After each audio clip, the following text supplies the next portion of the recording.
Margaret Lascairn Corla. On behalf of the Labour Party, on this momentous and poignant day for survivors and surviving families of the Stardust victims, I want to welcome all those in the visitors' gallery today. I want to express my deepest sympathies and condolences to you all, to your families, your friends, your communities, on the appalling loss you suffered 43 years ago. And I want to welcome the fact that at last we have seen a full and unreserved state apology offered by the Taoiseach this afternoon. That apology comes following last Thursday's historic verdict, a verdict in the state's longest-running inquest, a historic verdict of unlawful killing, which has been so significant for all affected. And the length of the inquest hearing, of course, pales in comparison to the long quest for truth and justice for the 48 who never came home. Evidence we heard during the inquest offers a tragic insight into the young lives lost that night, and the pen portraits were so powerful in bringing alive all of those children, because some were children, and young people. So many desperately moving stories which were told during the inquest, stories of devastated parents waiting to hear the news of children who were not coming home, husbands, wives, fiancés only able to identify their loved ones by their wedding rings. The jury heard heartbreaking personal stories. The story about Martina Keegan, who had brought a Valentine's Day card to the Stardust for her boyfriend David Morton. That card found the next morning outside the club in water. Others like Richard Bennett, who almost did not go into the Stardust on that awful night. He'd been turned away for not wearing a tie, but he managed to procure one from someone else. And so he was in the Stardust on Valentine's night in 1981, and he too lost his life. All those young people and children whose lives were so tragically lost, cut short when going out for a night with friends and family, something we all do, and 48 of them never made it home.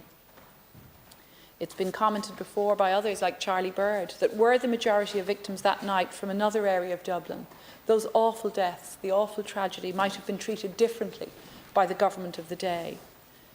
And indeed, the families, all of you, have suffered so much, not just the grief and trauma of the night itself, but the aftermath, the failure of the state to support and stand by families and communities.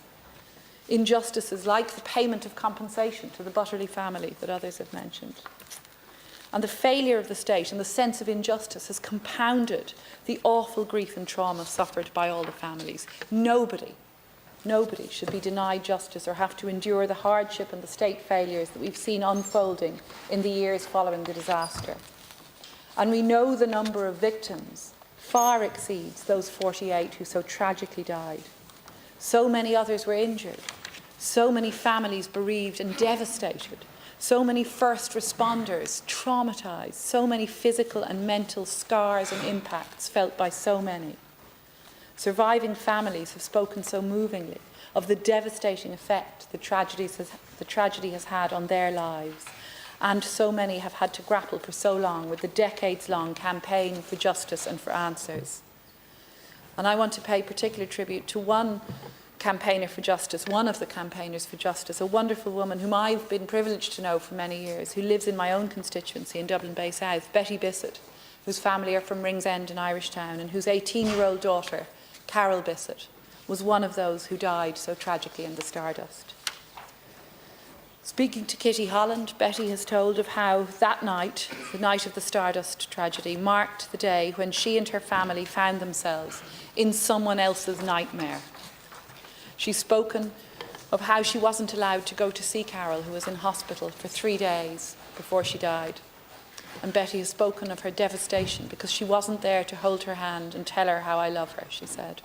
She said, I got Carol's coat back and a handful of her jewellery in a plastic bag.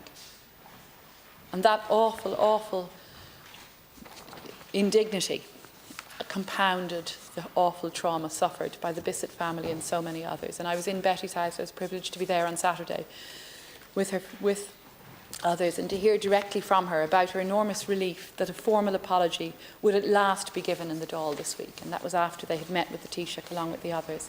I want to pay tribute to Betty, to her daughter Liz there beside her, and to all the other campaigners in the Stardust Victims and Relatives Committee, to incredible, incredible campaigners like Antoinette Keegan, like Gertrude Barrett and Bridget McDermott, for their courage in their grief. And I want to commend you all for your fortitude, the resilience you've shown over the last 4 decades. As we know, many champions of the campaign, like Christine and John Keegan, the late Christine and John, have sadly passed away.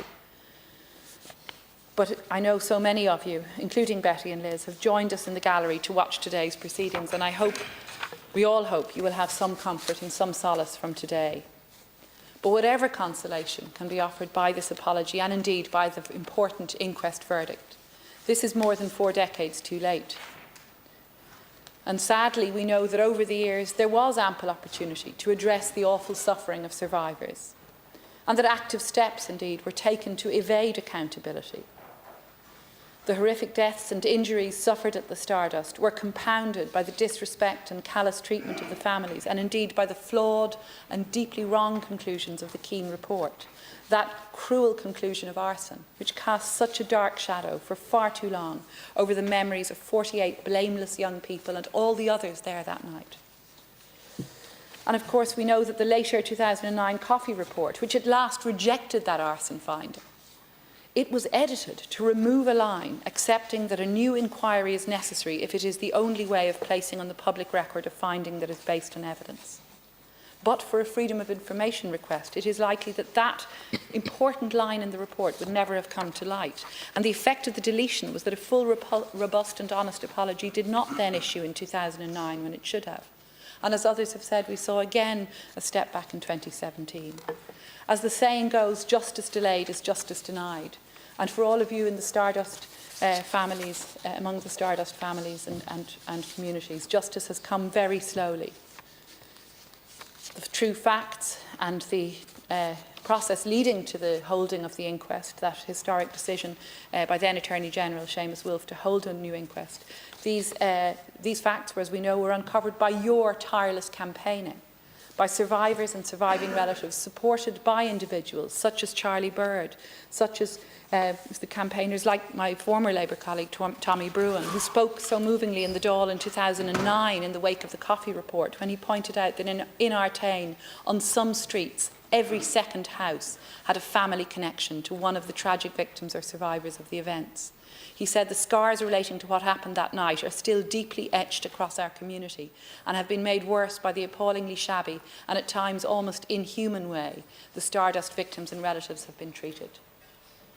The road to justice should not have been so hard. And at this opportunity, as the leader of an opposition party which has served in government, I wish to join the Taoiseach and every member of this House, I believe, in offering, on behalf of my own party, a heartfelt apology to the Stardust family. We hear you, we believe you, and we are profoundly sorry, not only for the tragic deaths of your dear loved ones, but also for your subsequent battle for truth, which lasted for 4 decades and which should never have been so difficult. Of course, we know that no apology, no matter how robust, no matter how fulsome, can turn back time, and it cannot bring back those 48 children and young people whose futures were stolen in 1981. But what can change now is the state's attitude to those who suffer a wrong and to society as a whole. Today is a day for apology, for recognition and acknowledgement. But over future days, we must see fresh engagement on other issues of redress, of investigation, and of ensuring that no family will ever have to endure what you have gone through. Because we know that it is the role of the state to place the well-being of the people above all else, and that we must do better to ensure that no family has to go through this again. I want to conclude by acknowledging the immense work of Dr. Myra Cullinan, the coroner, who handled the inquest with such sensitivity.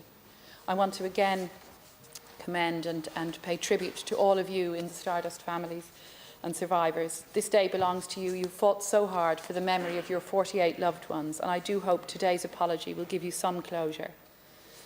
It was good to hear the names of the 48 spoken again in this House. They will be forever remembered here, and indeed all of us of a certain age remember where we were when the news broke. I was 12, nearly a teenager, and all of us in Dublin and across the country who heard the news, all of us, I think, continue to check fire escapes wherever we go.